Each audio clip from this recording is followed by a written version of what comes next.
Guys, আগে তো জানতাম ঢাকার কনসার্টে টুকটাক হয় আর কি, কিন্তু সময় টিভির কমেন্ট বক্সে গিয়ে আবুল খায়ের ভাইয়ের একটা কমেন্ট চোখে পড়লো। যে কমেন্টটা ছিল, মানুষ কি এতই বোকা 10 মিনিটের জন্য কারেন্ট নেছে তো লিপ ব্যাম করার জন্য। তো এই কমেন্ট পড়ে আমি একটু কৌতূহল হয়ে গেলাম এবং রিসার্চ শুরু করে দিলাম। গান শুনে আর কনসার্ট দেখে রীতিমতো ভাই বসছিল।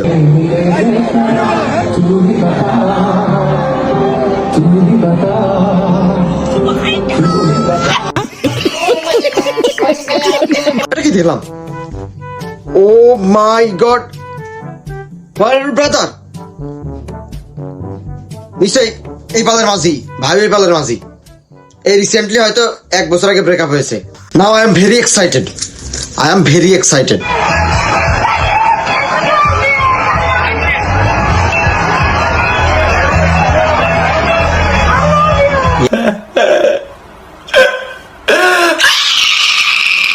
ये तो पागल फैन है, ये तो पागल फैन है।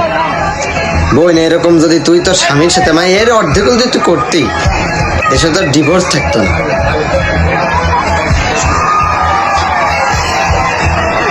আরো কর, আরো কর, আরো কর। আর আমরা আমরা আর আমার পরিমাণের বাচ্চার বাবা হতে গেলে দোষ না, দোষ না। আরো কর, আরো কর। Now I am very very excited. এই পার্লারের পাঁচ পাঁচ যা, মিস করে যা। আবার দেখেন রড আছে কিন্তু, দেখে শুনে।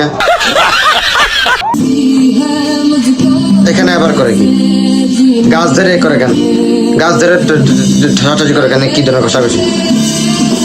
আচ্ছা ভাই, আমরা বুঝছি যে গাছ হলো তোমার গার্লফ্রেন্ড বা প্রেমিকা। এখন কি করতেছো? গাছ ধরে কান্না করতেছো না কি করতেছো?